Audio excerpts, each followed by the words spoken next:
All right. Welcome, everyone, to the Pequot Lakes Mayoral and City Council Candidate Forum. My name is Matt Killian. I am the president of the Brainerd Lakes Chamber of Commerce, and it's my honor to be your moderator this evening.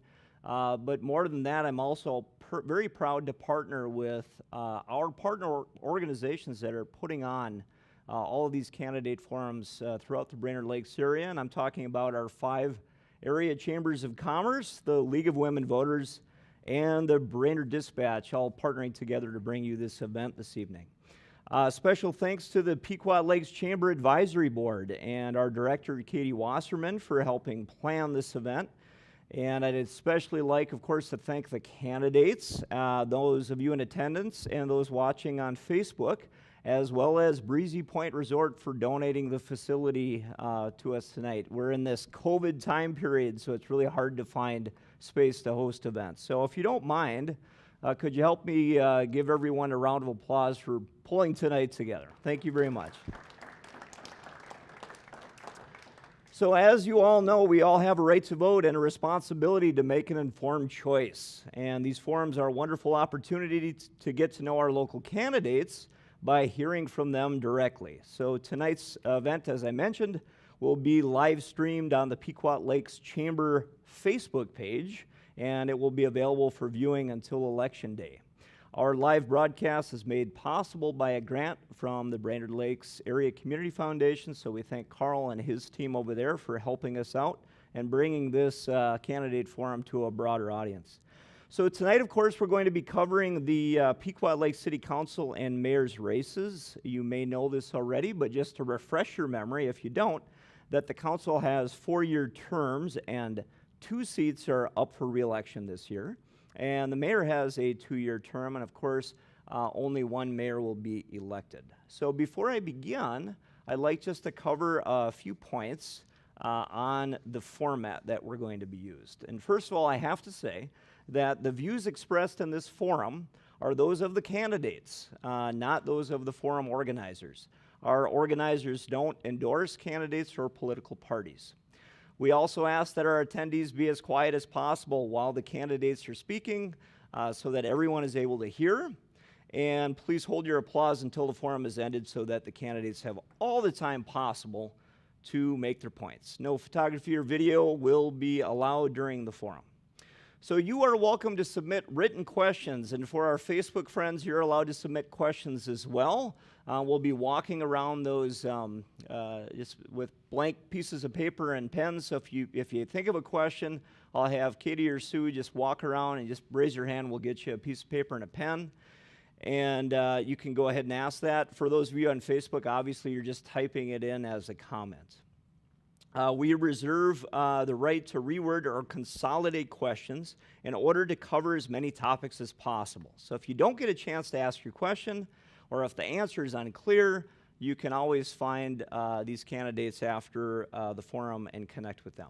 So our format is that each candidate will have 3 minutes for opening remarks.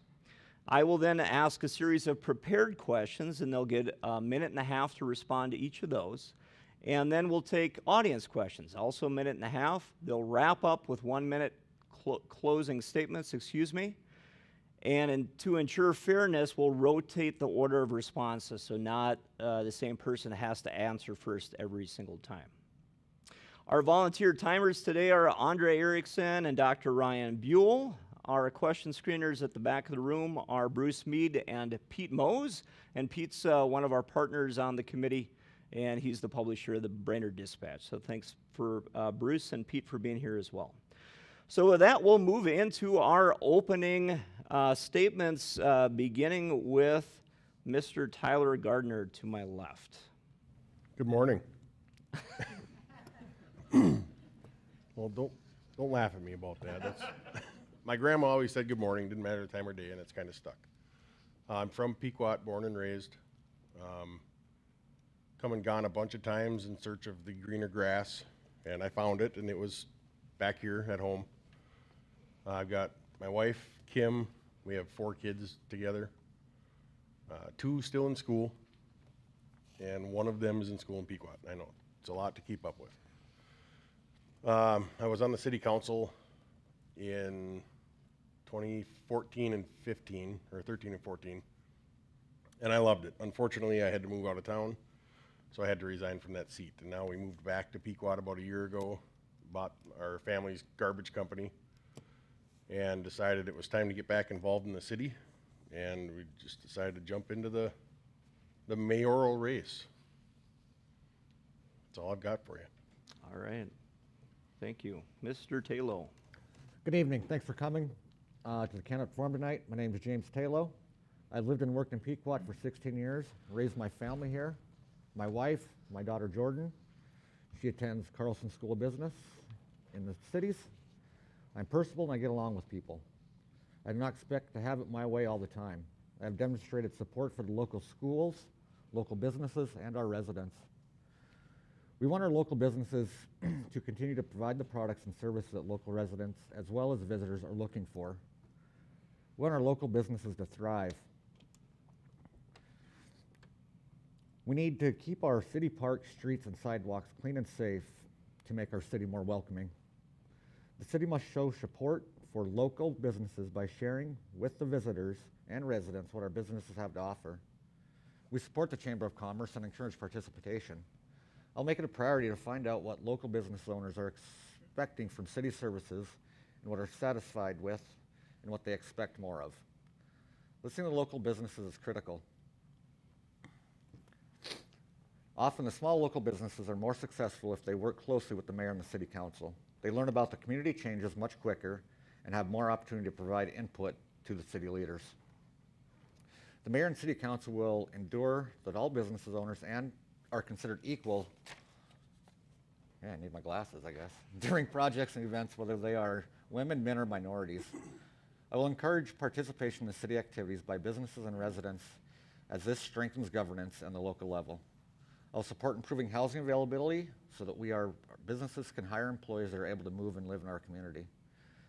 We need to work with the school board on the Heart of the Good Life project, the sports complex project, as this will bring much needed activities to the area and will help our local businesses thrive. Thank you. All right. Thank you, Mr. Talo. Mr. Jason Bach is next.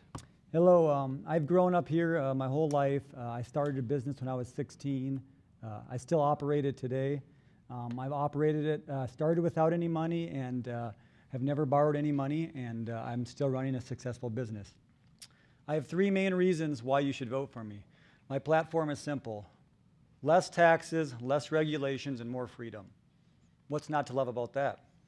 My primary focus is working to improve the retail and commercial sectors in the downtown and attracting new business to the industrial park through low taxes, low regulations, and helping make the retail area more competitive with downtown Nisswa.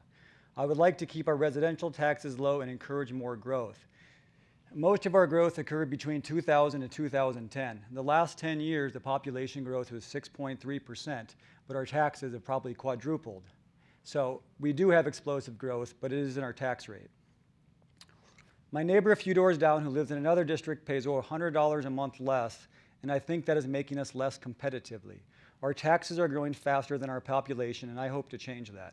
Do you prefer to pay $100 more per month for the same services, the same school district, and have less rights compared to your neighboring town? My main focus is lowering the budget, eliminating petty ordinances and regulations that waste staff time and cost taxpayers more money to enforce. I believe we have 186 pages of ordinances. I have another house in Jenkins Township, and they have no ordinances, and I have yet to see any disorder, reckless behavior, junkyards, or feedlots created without those ordinances.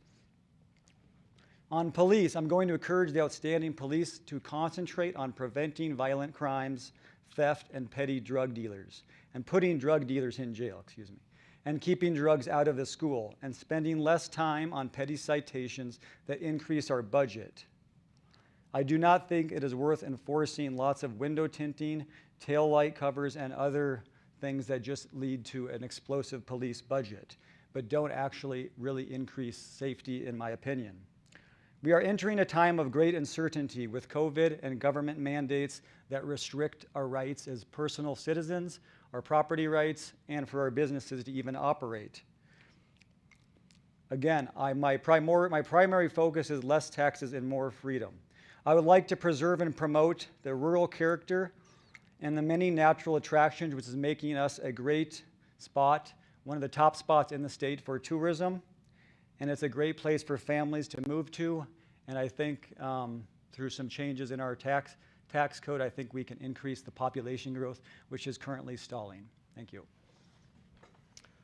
All right, thank you, Mr. Baca. Next up, we have Mr. Pete Clement. Hi, my name's Pete. I'm a 22-year resident of Pequot Lakes. I've got 2 kids that graduated from school here. We have a home and a business in the city limits, so I am concerned about taxes. I was 5 years an employee with the city as a maintenance worker, so I feel like I've got a pretty good insight as to how this local government, our city government functions on, on a personnel, on a infrastructure, on a policy level. There isn't much of the city I didn't see in the 5 years I worked for them. I guess I'm running because I know we need growth, but I want calculated growth. Growth for the sake of growth kind of scares me. I guess the bottom line is I really like Pequot. I like the small town feel. I like the quality of life, and I think we need to maintain that. And kind of like Jason said, not at the expense of taxes going up. In order to grow this town, we need to mitigate some of that, I believe. All right, thank you. Next up, Mr. Kent Johnson. Thank you for inviting me to this forum for the candidates. I'm running because I want to be known as a voice for the city, not what I want. That includes making fiscally responsible decisions for the betterment of our city. To grow, compete, and attract businesses, we as a city will have to look at what draws people and businesses to our area. This means that there are areas we need to spend and invest money in, and there are other areas where the price doesn't pay off for the city and they need to be either reassessed or even scrapped. I want to make sure that we are always looking for the right problem, right solution. So many times we find the right problem and then we don't find the dialogue together and find the right solution. Or worse, we don't look at the right problem and we try to solve a non-identified problem. Being able to come to the table without an agenda other than what is best for the community is why I think that I'll make the best candidate for the City Council. I currently am 2.5 years into the City Parks Commission, and I have coached multiple sports for the youth, and I have volunteered countless hours with the basketball and baseball programs for the area. Thank you. All right, well, thank you. Mr. Scott Peterson is next. Hello, I'd like to first thank the Pequot Chamber of Commerce for organizing this forum and also thank Breezy Point Resort for hosting it, providing space for it at their beautiful resort. As a candidate for City Council, I believe it's all about experience.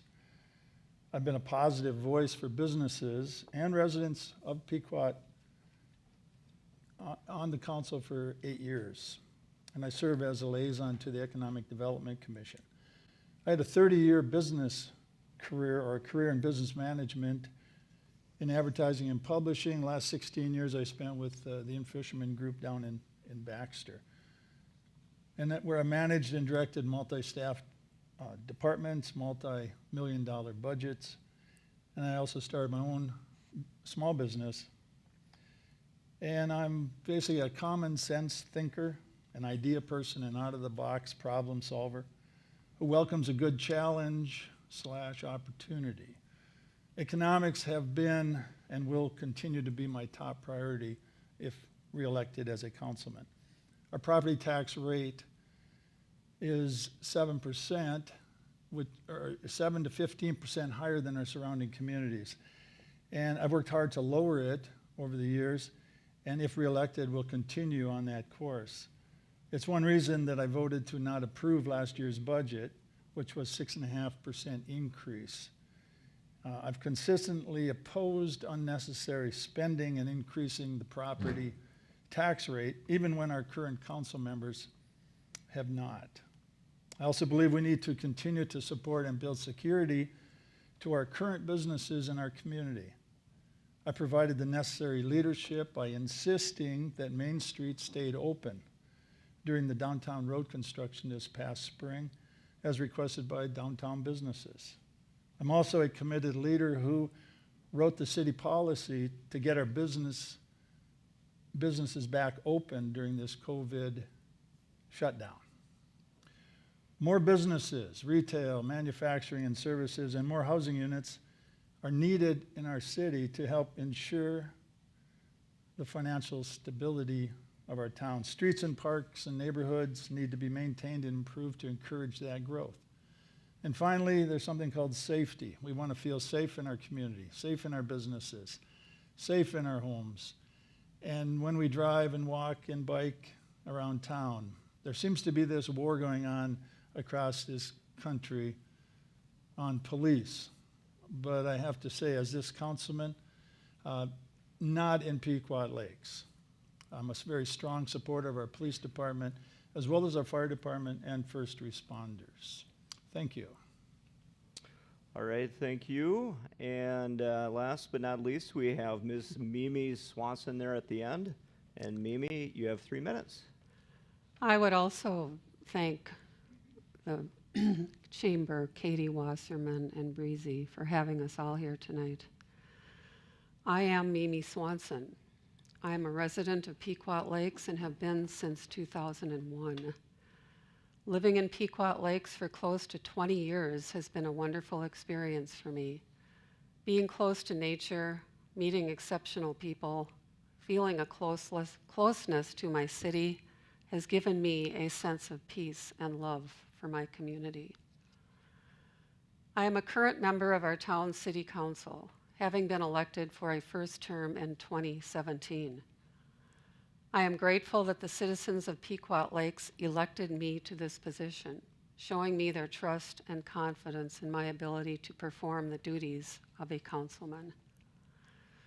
You may ask, what's in it for me if I vote for Mimi Swanson? Because I am motivated, balanced, and honest. Having 4 years of service to the city of Pequot Lakes has given me a solid start on understanding the workings of government. I have learned to be confident in myself to help make good decisions about the future of our town. During my first 4 years in office, I have served as liaison to several commissions, including Parks, City Planning, Economic Development, and Safety. I have served on planning commissions where we tackled the redesign of Rasmussen Road, and also currently participating on a team made up of citizens, business owners, and school officials, wherein we are gathering thoughts and ideas as to how to best implement a safe and effective design for our main roadway through town. That is Patriot Avenue. I also supported and encouraged the Save the Ranger Tower initiative, which has now been completed. What a beautiful attraction that citizens and tourists alike can enjoy. I strongly support our local fire department and police department. We must continue funding these departments so that they can perform their jobs at the highest level, using current, reliable, and safe equipment and trucks. I promise to strive for fiscal responsibility and be innovative in our budget planning so as not to increase our citizens' tax burden. If I am elected for a second term, I will continue to study the issues and put the citizens of Pequot Lakes first. I will strive to keep our town financially stable and protect the town we call home. I can honestly say that it has been an honor to serve you, and I would like to continue to do the job you elected me to do.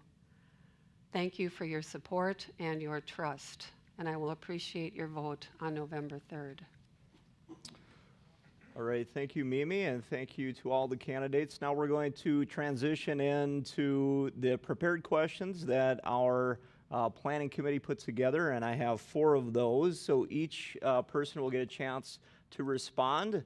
1 minute and a half each. And we're going to rotate the orders. So this one is going to go first to Mr. James Taylor. So the first question is, what do you see as the greatest opportunity and the greatest challenge for the city of Pequot Lakes, and how would you address them? So I'll read that one more time. What do you see as the greatest opportunity and the greatest challenge for the city of Pequot Lakes, and how would you address them?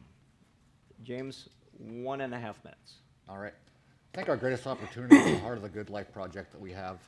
I'm a believer in the sports complex. It'd be great to work with the local school board to be involved with that as well. That's our biggest opportunity.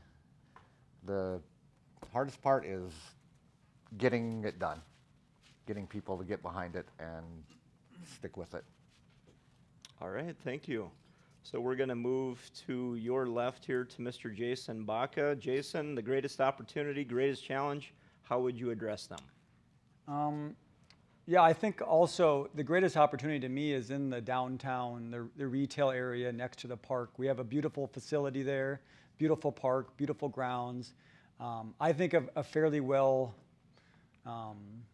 nicely designed streets in there. I think we're going to make some park improvements. But ultimately the challenge is the community decided to bypass our town, and that's reducing our traffic by, 12,000 cars a day. So dealing with that is going to be, how do we lose 12,000 vehicles a day and then bring some of them back? First off, we have to be competitive, and our taxes are just too dang high. Like, our growth has stopped the last 10 years. So if we can reduce our taxes, that will help. And if we invest in these infrastructure projects in the downtown area around the park, I think we will get newer businesses to come in. And there's just so much space there to use that I think, just getting the people back into the city and new businesses to invest, but right now it's just too dang expensive, and it's not financially or economically worth it for businesses to invest there if taxes are too high. It's just that simple. All right, thank you. Mr. Clement, greatest opportunity and challenge, how would you address both? I think the greatest opportunity in our town is, like Heart of the Good Life, some of the other economic situations that are available. I think there's all kinds of potential for wonderful growth in our town.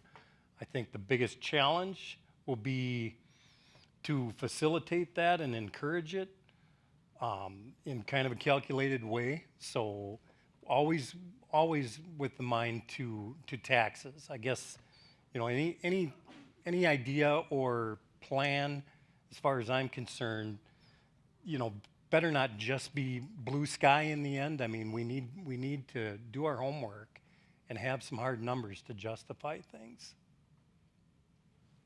All right, thank you. Mr. Kent Johnson, same question to you. Opportunity, challenge, how would you address both? I think our greatest opportunity, like has been stated, is the Heart of the Good Life, but also our youth. And I think we need to develop that area in a way that it encourages our youth to stay. And we also need to develop that area so that alone people see off 371 and they want to come in. There's no other way to go about it. We need to get people to come off of the highway and come back into our town. All right, thank you. Scott, we'll turn to you for 1.5 minutes. All right, thanks. Opportunity. Pequot's loaded with them. I think the one thing that we have that's necessary for growth is room to grow.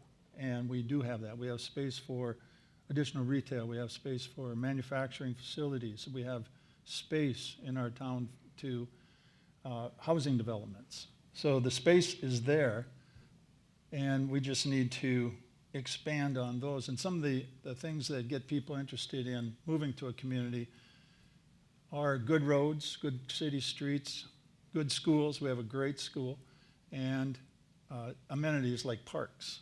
And expanding our park is, adding amenities to it is something that needs to be looked at or continue to be looked at. The challenge is always going to be money. Where does it come from? We've been given, it sits in our ready to be used, a 120,000 or 100, somewhere in the 120,000 range for an improvement into the park. That's a step that is laying there ready to be taken on and built on. We've got the expansion of our business park south of the current business park. Part of that could easily be given to the school and turned into 20 acres of ball fields to help our school system. So we have lots of space, lots of opportunity, and the challenge will always be money. That's a great way to call time, so thank you. No, that was good. That was good. Beats a gong. Mimi, way down at the end, opportunities and challenges. You have 1 minute and 30 seconds. I think we have a great opportunity in this town to buy local. When folks buy local, 2 to 3 times as much money stays in the local economy. When we buy local, our community benefits as a whole. Instead of spending your dollars at a big box store, shift your focus to our local lumberyard, grocery store, hardware store, clothing stores, fitness and physical therapy, chiropractic care. The list goes on. Pequot Lakes has everything that we need right here. Buying local is a win-win for everyone. Revenue generated by local businesses keeps our tax burden lower. So let's save our local economy in Pequot Lakes by starting a trend. Buy local and make our community smile. All right, well, thank you, Ms. Swanson. We're going to make the turn all the way down to this end of the table with Mr. Tyler Gardner on opportunities and challenges. Tyler? Thank you. Yes, I think we have a lot of opportunity here, and it's hard to nail down just one to pick from.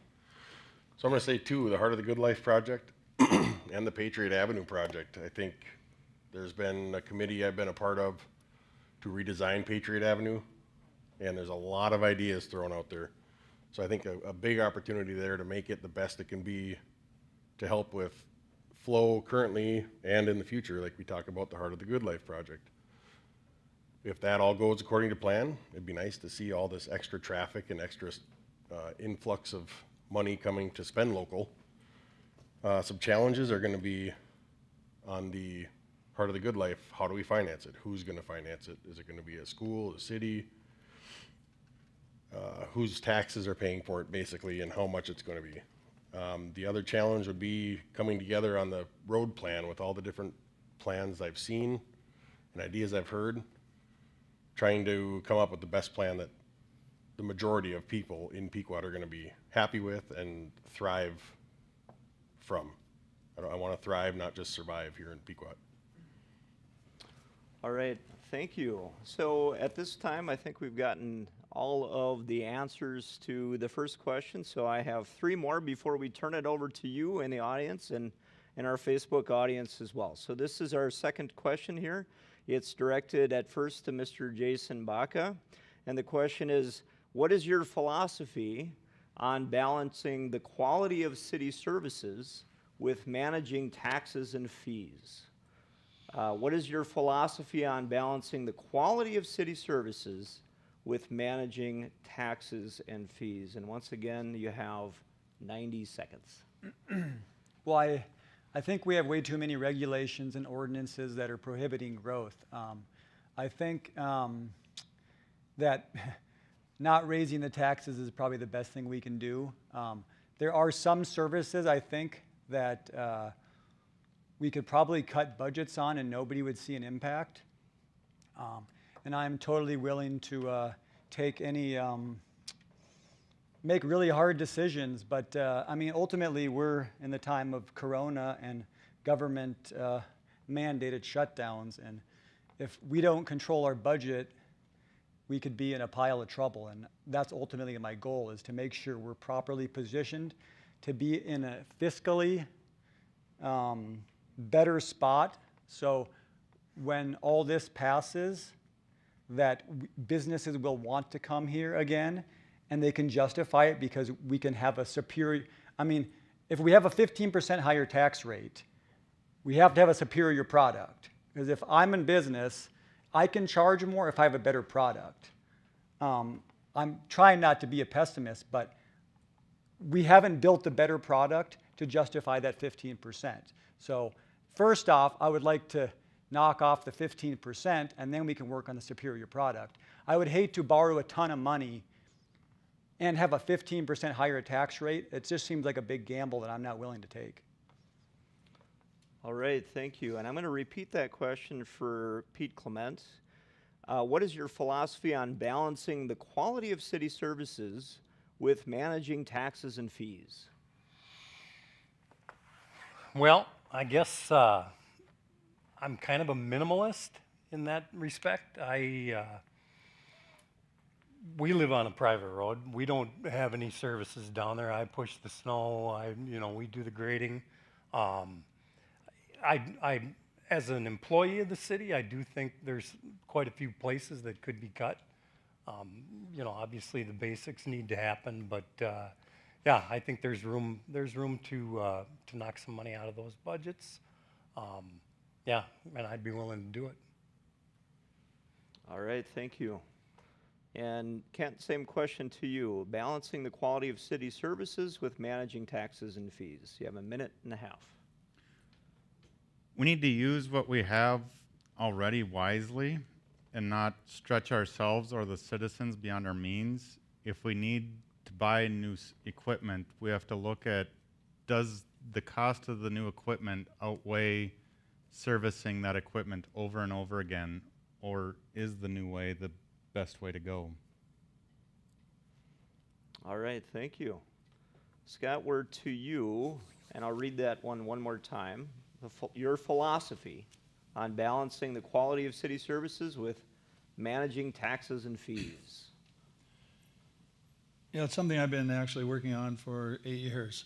The more efficiency in our city services is something that can be improved on greatly. We don't need some of the new equipment. We don't need to always do it in-house. I've not been that successful convincing other council members that hiring, for instance, the potential of hiring snow plowing done on the roads way out of the area, out of the downtown area, replacing or moving snow with hired people, using possibility of even grass mowing from just hire people, or part-time. But part-time, college kids to work. I work at a golf course. I work at Deacon's in the summer, and without part-time work, they wouldn't exist. And I keep getting shot down on that by our council. That's not a good idea, or it's impossible, or whatever. So that's an efficiency issue that really needs to be looked at, and I'm going to keep fighting for it. And in that regard, it's also managing your taxes at the same time. The lower you spend to get the same work done in a better way is called doing it efficiently and more effectively. And that will keep your taxes at a lower rate. All right. Thank you, Scott.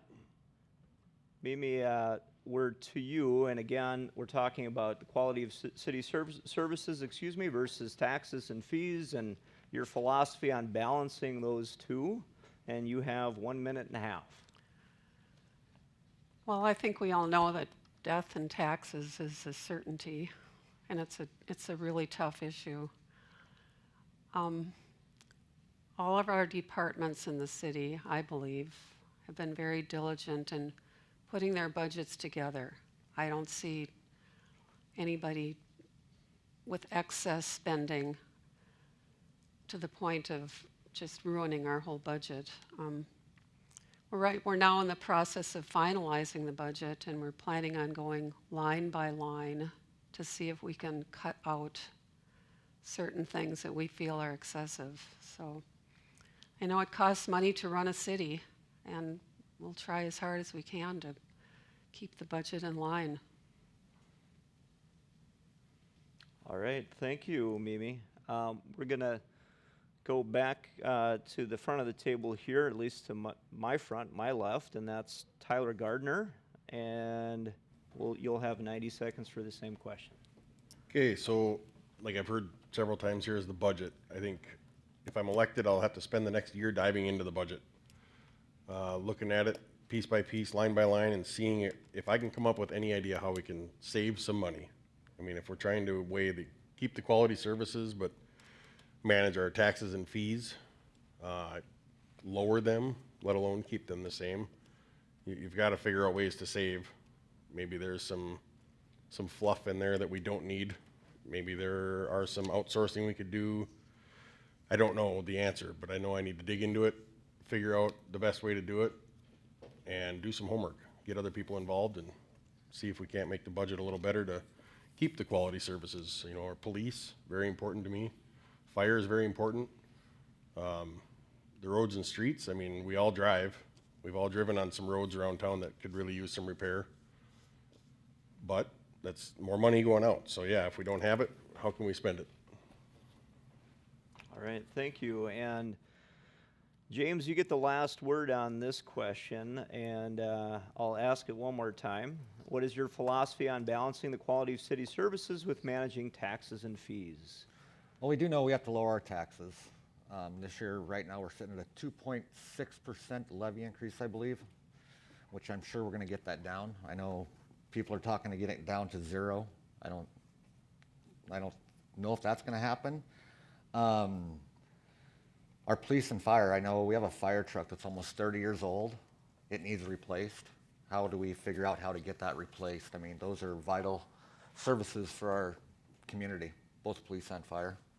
Thank you. All right, thank you.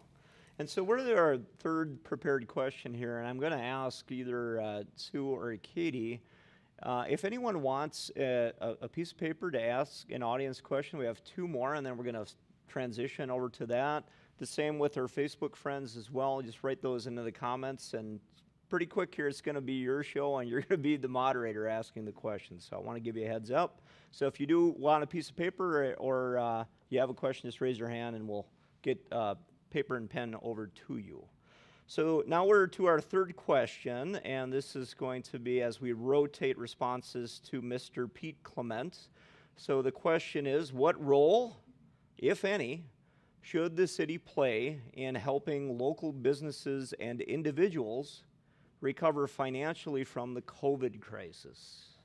So I'll read that one more time. What role, if any, should the city play in helping local businesses and individuals recover financially from the COVID crisis?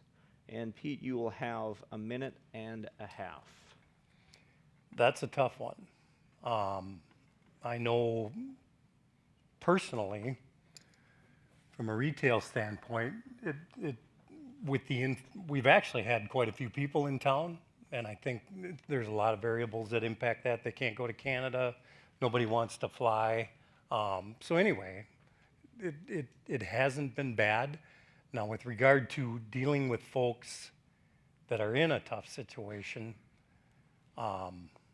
boy, I would be reluctant to bite that off. I guess I just, at what point does government step out of the picture? I don't know.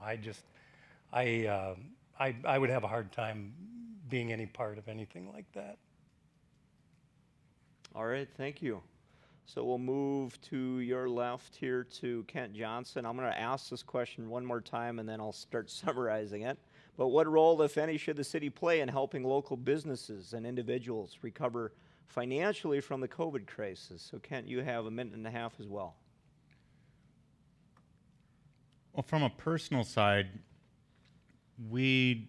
I lost a business to the COVID crisis. We were 10 months into a new business, and it's just one of those things that it's hard for businesses to have prepared for something like this, and it's even harder for government to prepare for it. And it's one of those things that there's no right answer, and it's just, like Pete said, sometimes the government just has to, you can't step into everything. I mean, we tried several different channels to try and get help, but it's one of those things that happens, and you've got to try to I don't know how you help through it without damaging the entire city. All right. So Scott, we're to you. And again, how, if at all, should the city play, city should play in helping local business and individuals recover financially from COVID? Well, a short answer would be as much as we can. We explored lots of possibilities and found out there's not a whole lot available to us. The city can't just write out a check and help businesses as much as we'd like to. We just can't do that. It's not legal to do that. When this thing first started happening, I ended up talking to 17 local businesses, different varieties, manufacturing, retail, and service, and asked them that question. I said, what can the city do to help? Didn't get a whole lot of solid answers. I think the phone call was more of an encouraging phone call that the city does care. The council does care about what's going on. What came out of that was we reduced liquor license fees. It helped some. But more than anything else, one of the things that I proposed back in March at the very first budget discussion was to look at 2021 budget as a recovery budget. And do a spending freeze on anything new for the rest of this year. What that would do is free up or ensure us that our property taxes would not increase. In fact, we could make a dramatic drop in them, which would help everyone that owns property in town, and the rental end of things, people that rent, it would be assumed, or at least talk to the owners of those businesses that rent would also save money. All right, thank you, Scott. And Mimi, to you, same question. How, if at all, should the city help its citizens and businesses with COVID? Yeah, none of us will ever forget driving down Main Street and Patriot in February, March. Everything's closed. What a shock. Like Scott said, we did take back some tax money from the dining for liquor licenses, so that we were hoping that would help somewhat. And we also have access to what's called the CARES Fund, and we allocated $40,000 of that chunk of change, you might call it, to our local businesses, and they need to apply for those funds to help them through anything that's been caused by the COVID that can help them. Cleaning supplies, air conditioning. I'm not sure about every single thing, but I know it's all related to the COVID. So I hope our businesses take advantage of that. All right, thank you, Mimi. And then we're over to Mr. Tyler Gardner. I'm going to read that question one more time. What role, if any, should the city play in helping local businesses and individuals recover financially from the COVID crisis? So you have a minute and a half. I think very little really can be done from the city standpoint. The city's just like any other business. We bring in so much and we have so much going out. That's why we have a budget. And we can cut things such as, like they say, liquor licenses, maybe some permit fees, but even that, there's overhead involved, so how much can you really cut? The CARES Act money was mentioned. I know a part of it went to, I think it was Bladek for their helping the local businesses. What's the rest of it being spent on? I think maybe we need to look at being careful on what that's going to, not being frivolous with it, because that may be needed here in the short future. All right, thank you. And now we are to Mr. James Taylor. What are your thoughts about helping local businesses and individuals through COVID? You have 90 seconds. Well, they all kind of stole my thunder, I think. Yeah, the liquor license fees. We also did reduce the rent for the chamber, local chamber in town. The $40,000 from the CARES Act funding for grants that they do have to apply for. And I believe it's up to $10,000 each, I think is what those were. Yeah, pretty much what they all said. It did a pretty good job. Okay. Thank you. And then this, thank you. And then this is, I think, the last answer to the question to Jason Baca. What are your thoughts about helping local businesses and individuals recover from COVID? Well, I think the easiest thing we could do is all work together to get our governor out of office. Recalling walls would be a boom for our whole state. You know, when our governor infringes on the rights of citizens and businesses to freely operate and put food in their mouths, it's really hard. But despite the authoritarian nature of our governor, I still think there's things we could do as local politicians. I think we should bend over backwards for our small retail businesses that are by the park area. I think we need to, if we have to cut other budgets to keep those people in business, it's vital. If half of those Main Street businesses go out, people aren't going to come here as much. Like, it is vital that we figure out ways, talk to them and say, what can we do to keep your taxes low? What do you need to stay in business? Because obviously we can't get rid of walls on our own. But what we could do is have some more events, yearly events, fundraisers, anything possible, because it is absolutely vital that, you don't want to go to a town when a third of the businesses, go to Sabika, there's 6 businesses shut. Like, you need those businesses occupied. I mean, I don't care if I have to give free taxes away in a vacant building. Losing people to a government mandated shutdown is the worst thing we should do, and I will not allow it. All right, well, thank you. And I think that wraps up our third question. We're going to question number 4 here. This is going to be directed, I believe, to Mr. Kent Johnson. And the question is this: suppose the city council is tackling a controversial issue. If elected, how would you decide which way to vote? So suppose the city council is tackling a controversial issue, Kent. If elected, how would you decide which way to vote? You have 90 seconds. You have to listen to the citizens. There's no way on controversial issues where you can weigh that on yourself. You have to value what your fellow citizens are wanting. If it's an issue where people aren't wanting it, why push through on that? All right, thanks, Kent. We're going to move to your left here, and again, I'll repeat the question for Scott. Suppose the city council is tackling a controversial issue. If elected, how would you decide which way to vote? You have a minute and a half. Yeah, if you're sitting on the council, you're going to run into controversial issues from time to time. Some of them are easy to deal with. A majority will show up and discuss it, or I find that I'm an information gatherer. I gather a lot of information before I make a decision on little and small things, and then communicate. And once you gather that information, you find out that if the majority of the crowd says we want to go this way, and it's something that I can agree with, I would definitely go that way. The difficulty comes in when you've got about a 50-50 split, and half the people want to solve it in one way and the other half want to go the other way, whatever it is. And we've experienced that here in Pequot Lakes. It comes down to making a decision, a tough decision, and that's part of it comes with the job. If you're elected as a council person, sometimes you have to make the tough decision. You're not going to please everybody.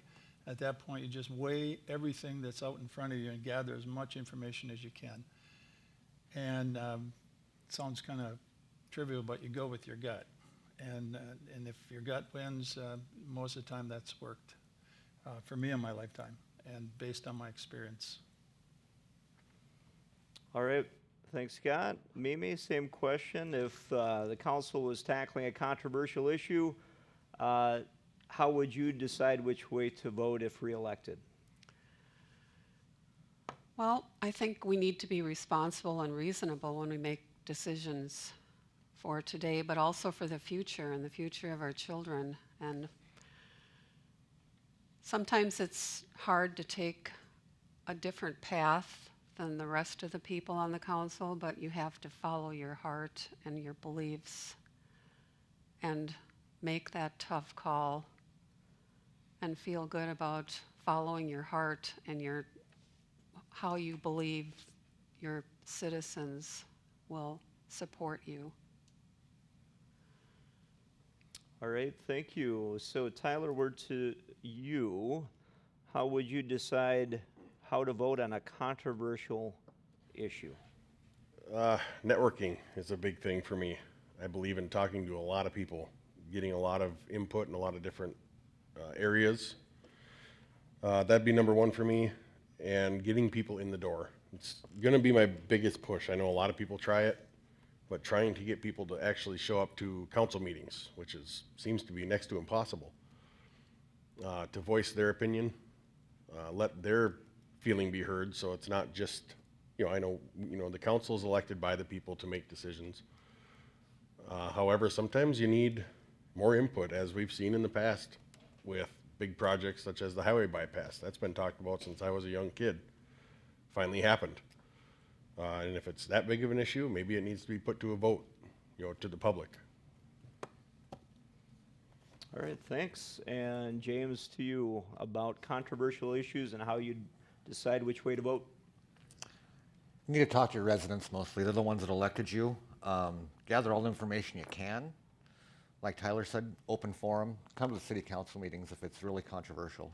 The splash pad, very controversial. Still is to this day. People are still talking about it. And you have to go with your gut. You can't make everybody happy. You're never going to. Thank you. All right, thank you. Jason, you have a minute and a half as well. Well, I guess the first question would be is very simple. Is it going to raise our taxes? We are currently in a semi-uncompetitive environment, so that's going to be my primary question. If it's regarding taking on more capital debt, there would have to be a very well laid out exceptional business plan that I could look at and say this is worth borrowing money for. Other things, if it's something over private property rights, like I'm always going to be in favor of protecting your property rights. The founding fathers gave us the right to protect our property rights, and many people are trying to infringe on those. I do not want to do that. So if it's a policy regarding property rights, I'm always going to side with the homeowner who's paying the taxes and living there, or the commercial property. So I would have no issues tackling any hard subject. But ultimately, it's protecting the rights as individual property owners is the vital component. And if somebody else is trying to take away my rights, I'm going to side with the person who owns the property. Thank you. All right, thank you. And I believe, Pete, you have the last word on this one. If the council were tackling a controversial issue, how would you decide which way to vote? Well, I guess if it's controversial, it obviously probably involves money. And like I stated in my opening, I think everything needs to be calculated, thought out, and the end result needs to justify the expenditure. Drive around town, there's a lot of folks in this town that are on fixed incomes, retired, elderly, whatnot. And I guess those are the people that I would be most concerned with. So I'd go to church and I'd ask Vi Nasca and Shirley Robidoux what they think. All right, thank you. All right, so we are now to the audience questions. I do have a couple of them, and again, just encourage you, if you have a question that you'd like to write down and send to the back of the room, you certainly can do that just by raising your hand. We'll get you a piece of paper. If you're on Facebook, it's a lot easier. So this is the first audience question, and it has to do with the Heart of the Good Life development, and I believe this one's going to Scott first. And the question is this: the Heart of the Good Life development has been mentioned as an opportunity. What do you see as the ways to promote and fund this? So I'll read that one more time, Scott. The Heart of the Good Life development has been mentioned as an opportunity. What do you see as ways to promote and fund it? You have 90 seconds. Okay, the Heart of Good Life, for those of you that might not know, it's the area just south of, 80 acres south of the current business park. Used to be the spray irrigation field prior to the highway. So there's 80 acres there of city public land.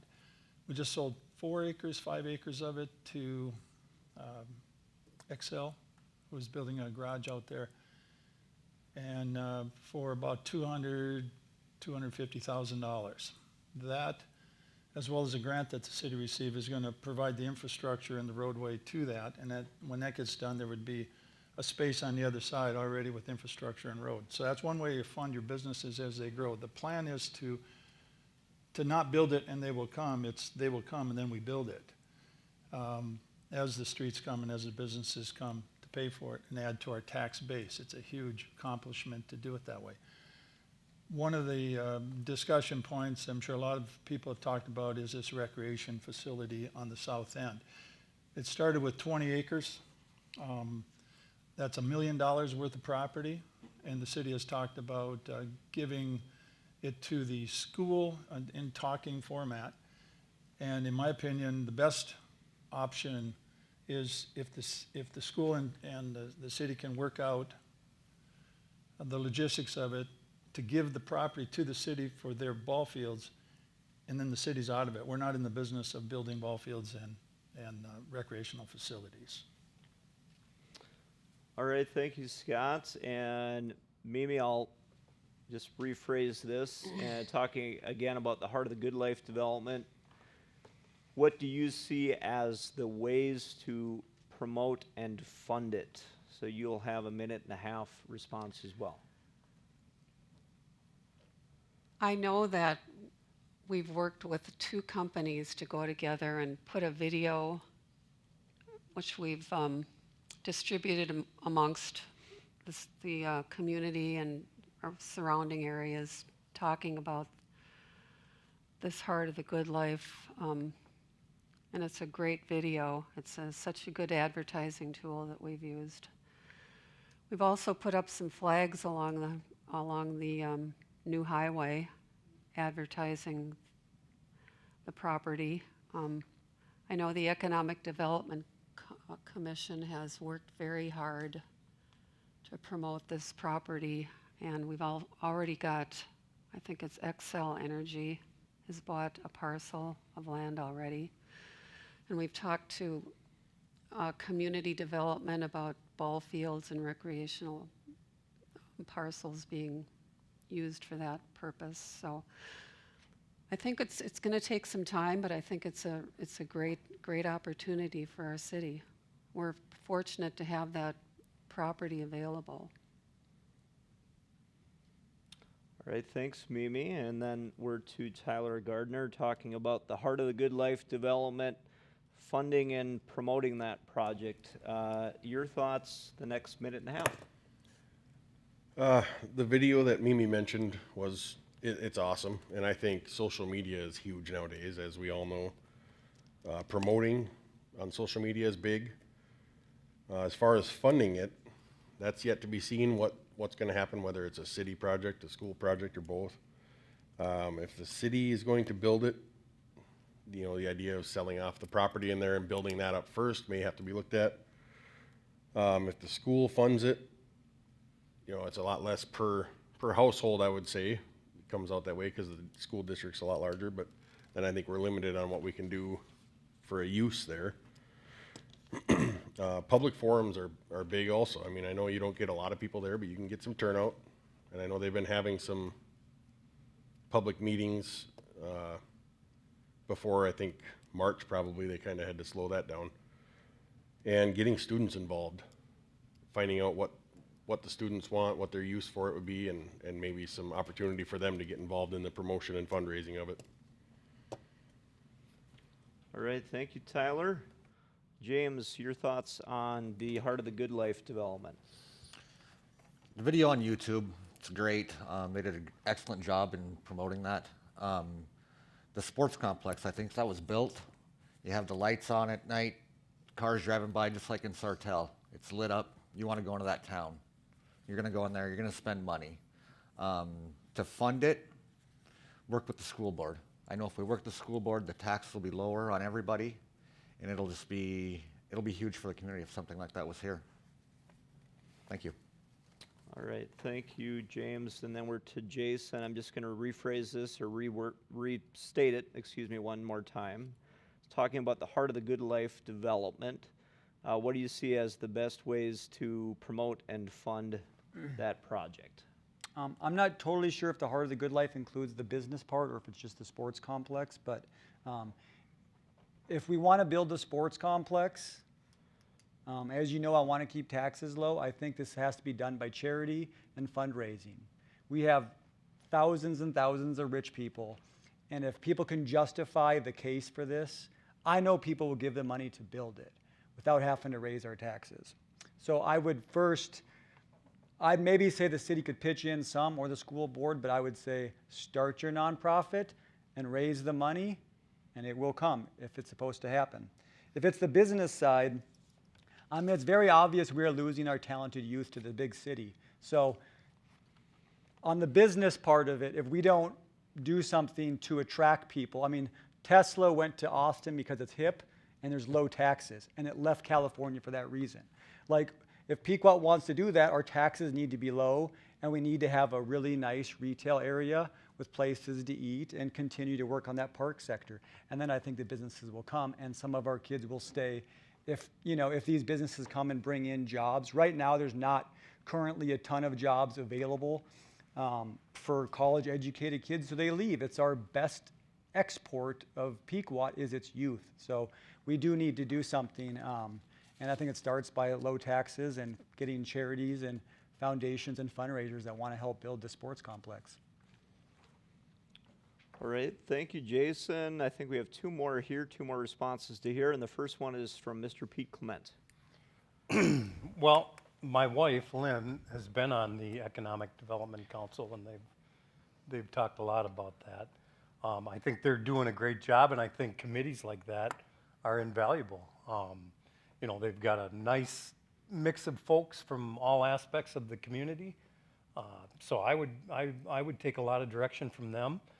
I guess I'm very optimistic on XL Energy going in there. I think, given who they are, hopefully post-COVID, I think once they have a facility in there, I think things are going to take off. With regard to the ball field, I'm kind of with Scott. I think it'd be a great asset, a wonderful amenity to the town, but I guess I don't know. I would really like to see the school get involved in that. I would have a hard time passing that tax burden off to just the citizens of Pequot Lakes.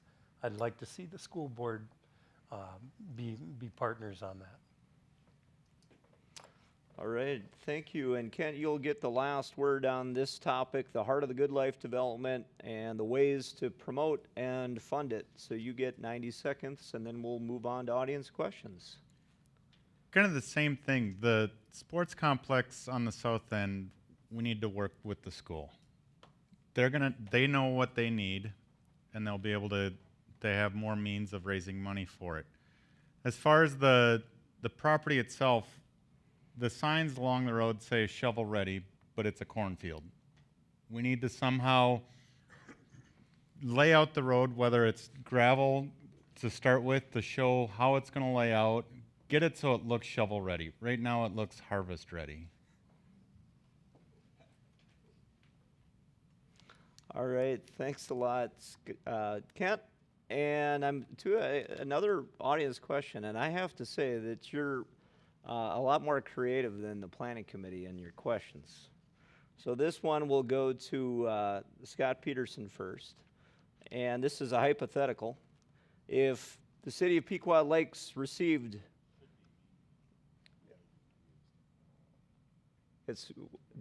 Mimi, I'm sorry. Yep, sorry about that. Good catch, thank you. So Mimi, this one's to you. If the city of Pequot Lakes received a $1 million donation with no strings attached, how would you use it? If the city received $1 million donation with no strings attached, how would you use it, Mimi Swanson? You have 90 seconds.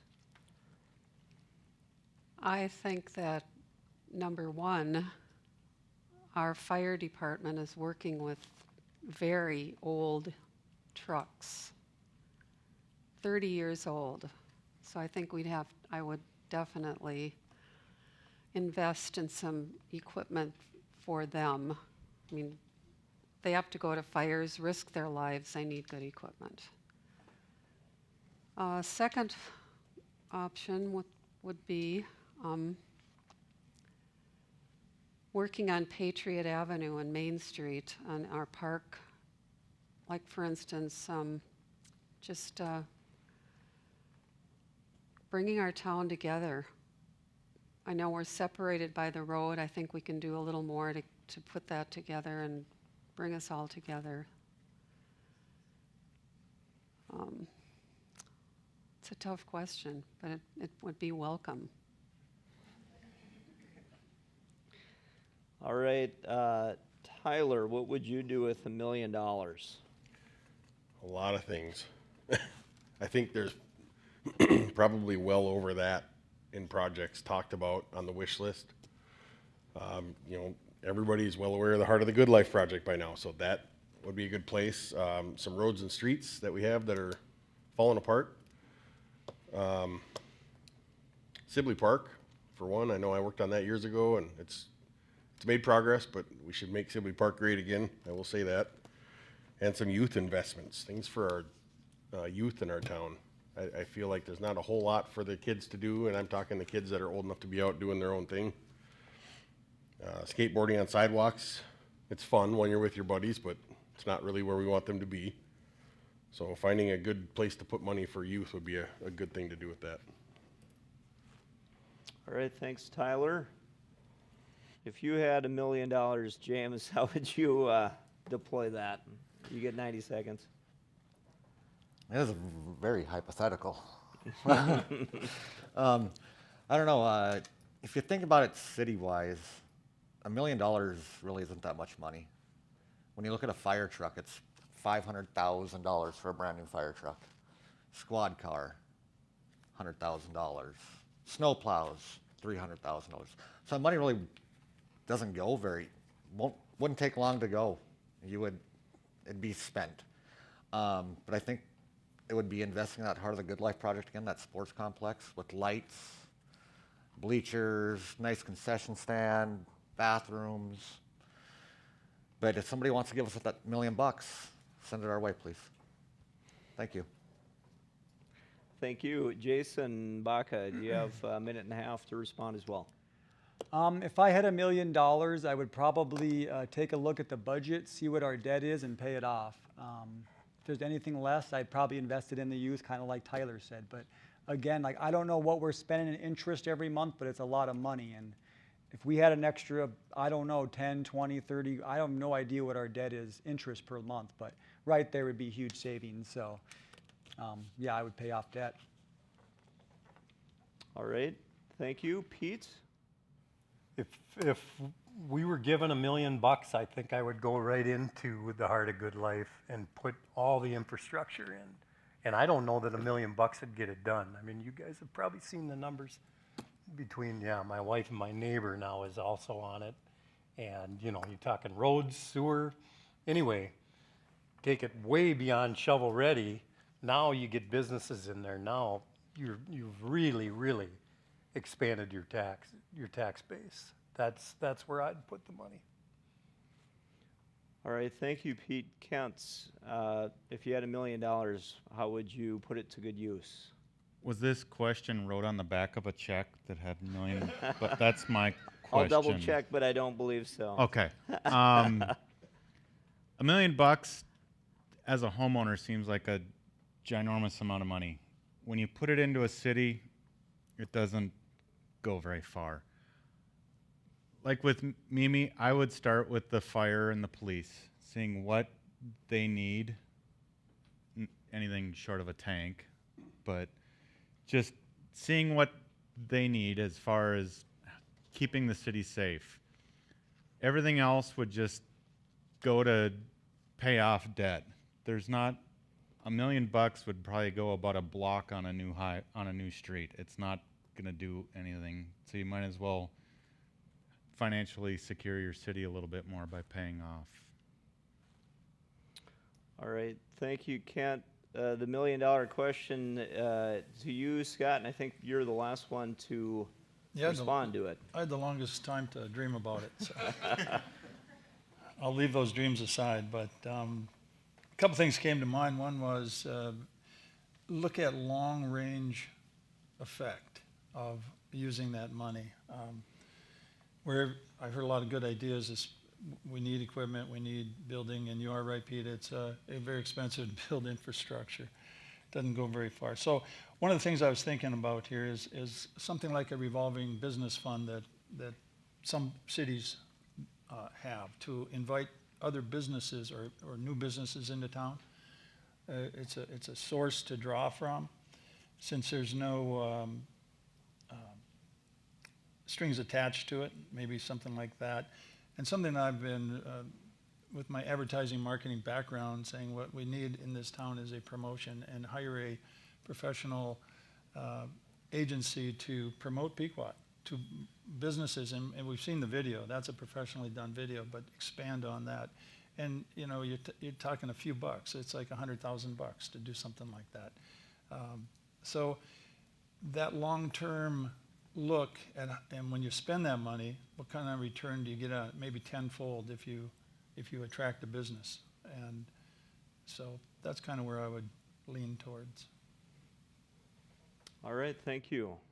So I'm going to have two more. I think we have time for two more audience questions, and then we'll head into your closing remarks. And this next question has to do with housing. So the comment is, we don't have enough mid-level housing. And I'm just going to summarize this by asking, how would you address that situation? So Tyler, I believe we're to you. We don't have enough mid-level housing. What might you do to address that situation if you agree that that's the case? Oh, I definitely agree. I actually have a guy at work that's trying to buy a house right now, and it's almost impossible to find something that's in that range that lasts more than a day. I think we have some good opportunity and good spaces in our town. There's one that's been a development that started years ago and it takes off and stops several times. Finding a way to work with a developer maybe to finish building that development into affordable housing would be a darn good start. Get 10 or 20 more homes going would be a huge help to bring more people in and keep people here. All right, thank you. And then we'll move over to James. And again, the question has to do with mid-level housing. How might you address that situation if you agree that there's a shortage of it? Well, we know there's a shortage of houses in Pequot. Right now, I don't think you can find a house in Pequot under $200,000 anywhere in town. We do have a lot of property out there that's for sale along Patriot Avenue. Get a developer in here, Tom Allen Homes, or he's building them everywhere, and they start from $149,000 up to $249,000 or higher. We need somebody like that to get in here that wants to build and help, and just help us. All right, thank you. And Jason Baca, the housing question to you regarding mid-level housing and how you might address that.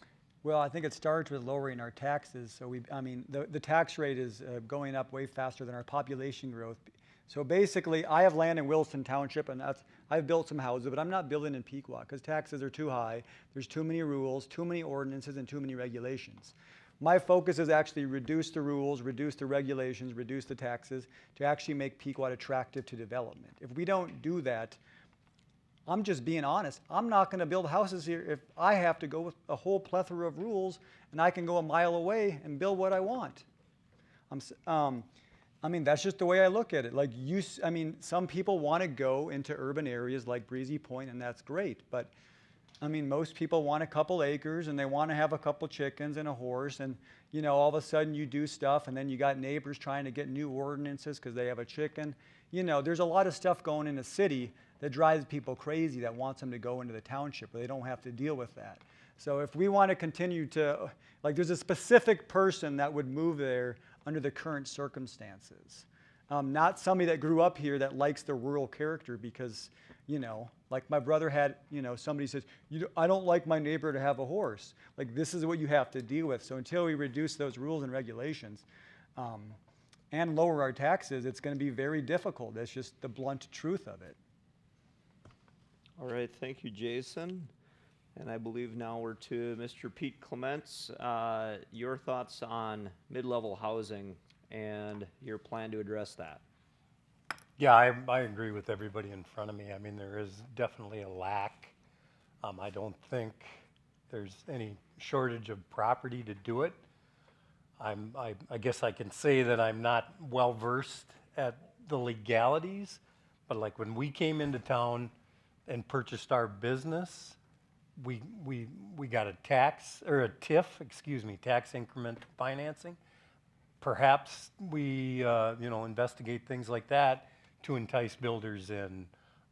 There's got to be a way to reduce taxes and fees up front in order to get these developments established. All right, thank you, Pete. Kent, to you on housing, please. Kind of like it's been stated, there's the housing development to the north of town, and it's just sitting there. And I don't know offhand what the rules and regulations are in that particular community as far as why no one's wanting to build there. Does no one want to live in a community where there is no trees? Are they looking for that certain up north appeal? I don't know what it is that is keeping people from building in that particular community.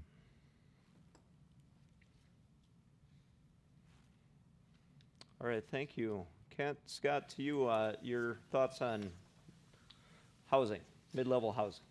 Yeah, it's a topic we've been looking at for quite some time, actually. And there are plenty of lots for sale in town and in our city borders. A lot of them very affordable.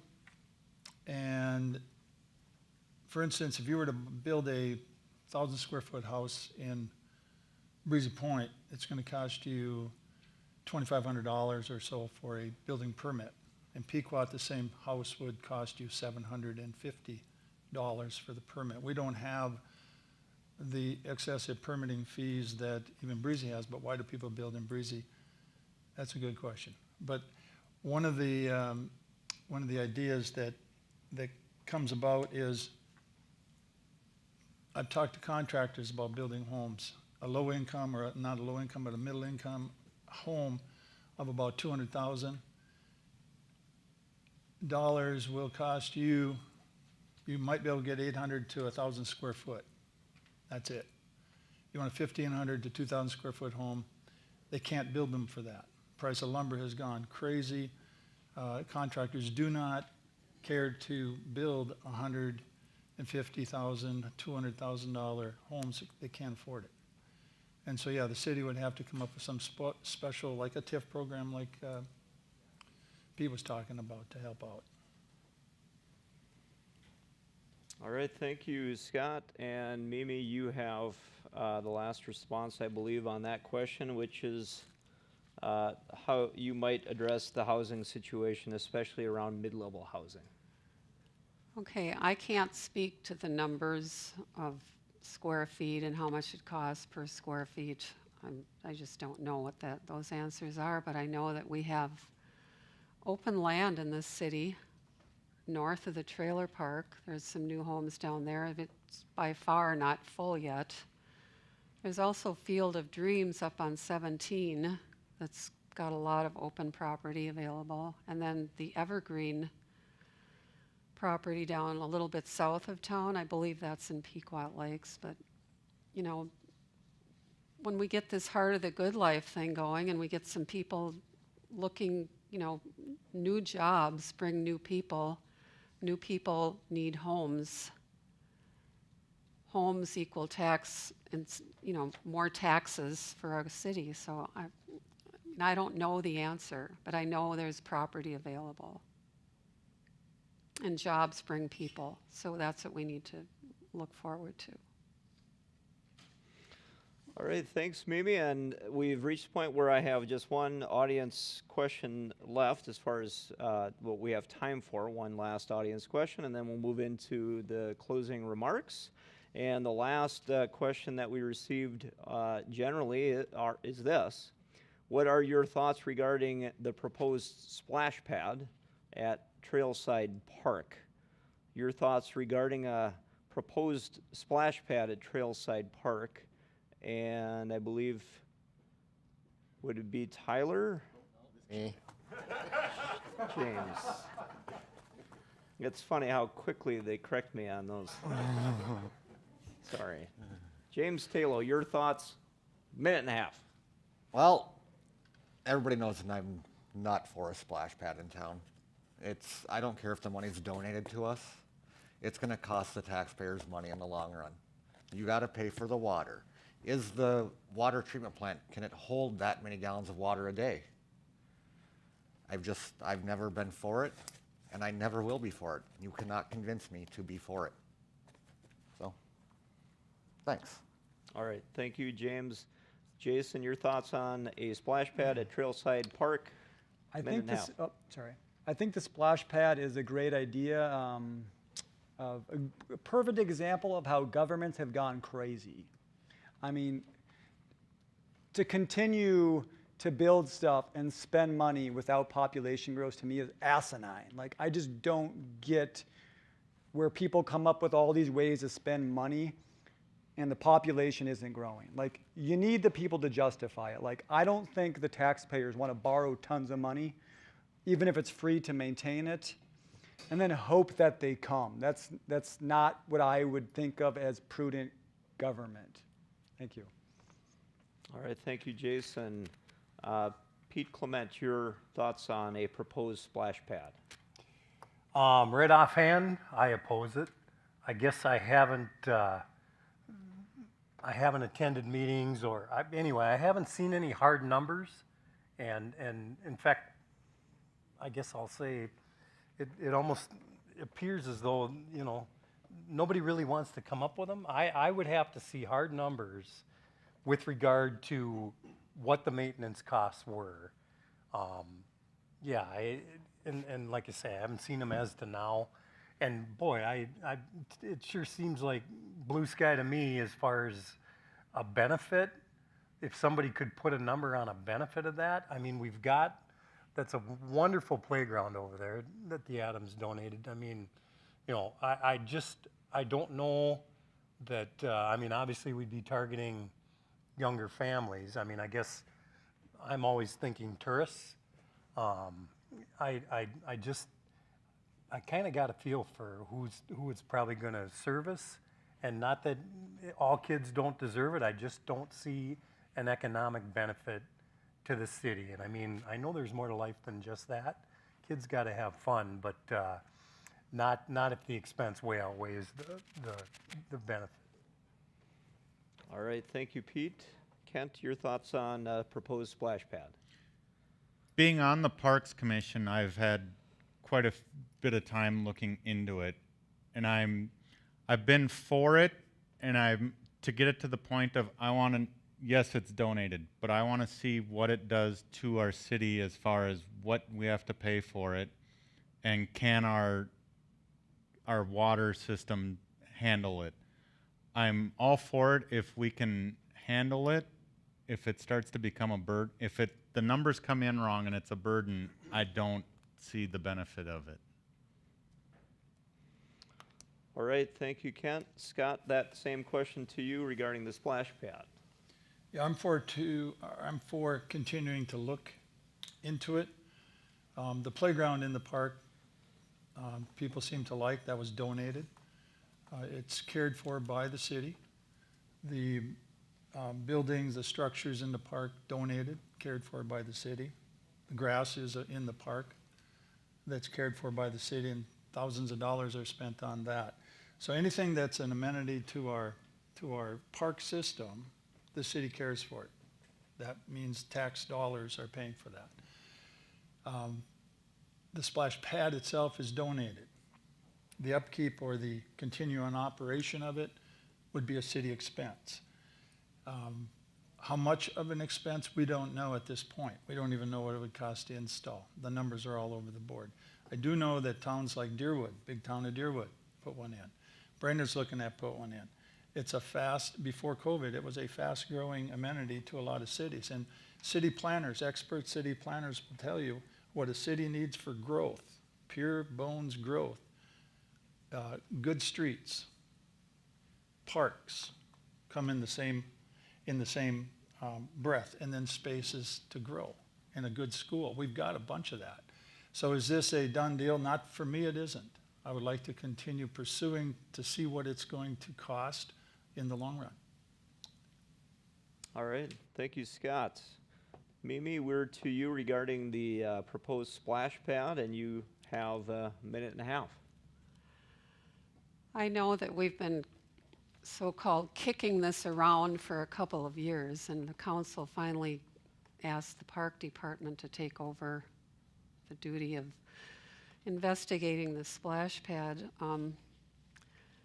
Personally, I think it's a great idea, a great addition to our town for young and old families and kids and you name it to come to town, come together in an open environment. I mean, families seem to be staying home now. They're not traveling miles and miles for recreation. The splash pad could appeal to all kinds of people, young and old, those with physical disabilities, just a great attraction. And we do have money from a generous donation. I don't know how much. I mean, we've looked at couple of different options for constructing this splash pad. And I'd like to see it installed next summer. It's going to bring people to our town. We need people to, like I said before, shop local.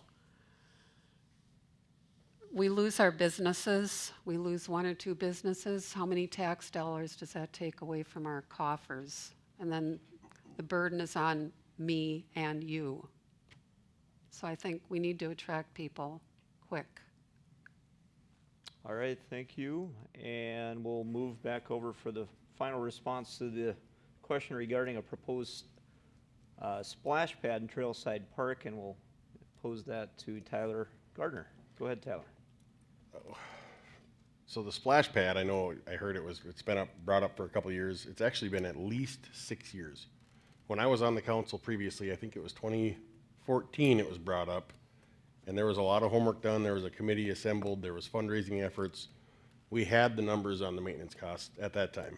Since then, I have not heard them mentioned in all of these arguments, and quite frankly, it drives me crazy. Just rip the Band-Aid off.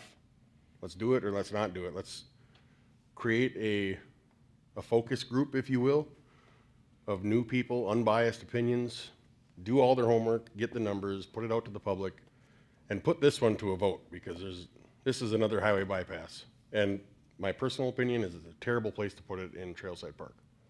Heart of the Good Life would be a much better place if we're going to have one.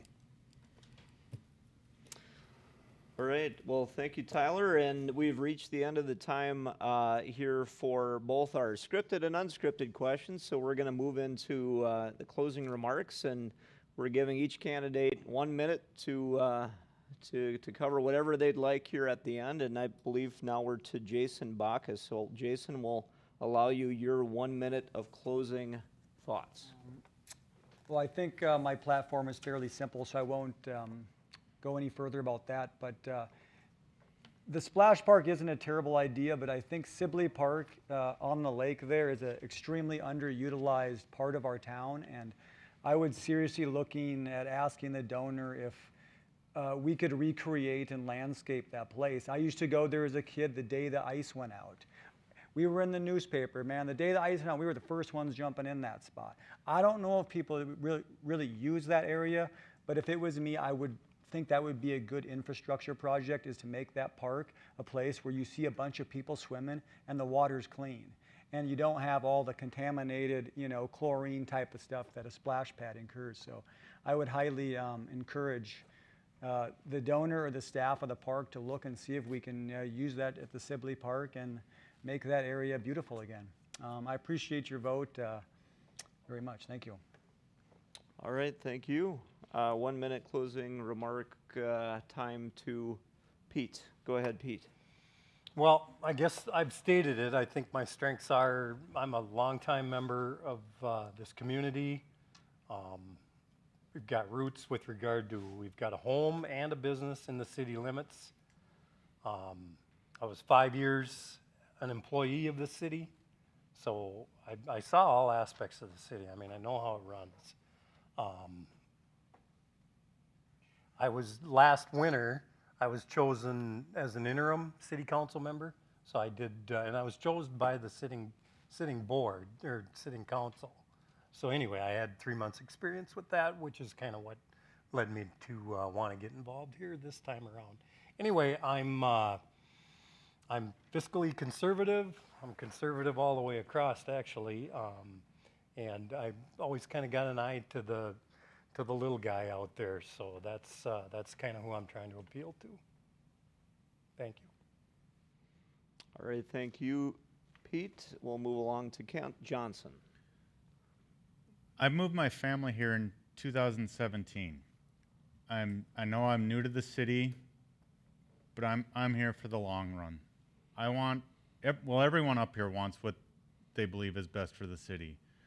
I want to be a part of the growth of the city, and I want to see this to be a shining star up here. I want this to be a great city where everyone is proud to say, I'm from Pequot. They don't have to say, I'm from just north of Brainerd. They go out and they say, I'm from Pequot Lakes. All right, thank you, Kent. We'll move along to Scott Peterson. Scott, you'll have 1 minute. Okay, I'll just wrap it up, my comments anyhow, by once again thanking for the chamber to putting this on. And experience, balanced, honest, common sense decision making. That's what I'm all about. And that's what I believe makes me the best candidate. I've consistently opposed increasing the tax rate of our city in the 8 years I've been on the council. Your property taxes is what the tax rate's all about. And I'll continue to do so if reelected. So here's the thing, you know what you'll get if you vote me to stay on the council. You already know what you're going to get. Proven leadership, integrity, and honest common sense decisions. I'm a 25-year resident of this community with kids and grandkids living here, and I plan to be here for a long time, God willing, and the creek don't rise. So please vote for me, and together we can make Pequot Lakes the best place it can be. Thanks. All right, thank you, Scott. And we'll move over to Mimi. Mimi will have 1 minute for a closing set of comments. Go ahead. Okay, thank you. I decided to run for a council position in 2016, and at that time I won the position and have been on the council for 4 years now. I'm running again for this council position because I want to be one of 5 decision makers who work to develop a future for our town. My vision is your vision. I'll make sound decisions that I believe align with the values of all of our citizens. I have 4 years, as I said, of experience in city government, which now gives me a head start on understanding what happens at the council table. I feel that I'm thoughtful, transparent, and honest. I'll be a responsible, reasonable councilman that makes decisions for today and also for the future and the future of our children. So I look for your vote on November 3rd. Thank you. All right, thank you, Mimi. And Tyler Gardner, you'll have a minute. Well, first off, thanks for making me go first when we opened this up. That was awesome. One thing I didn't talk a whole lot about that I wanted to was zoning regulations.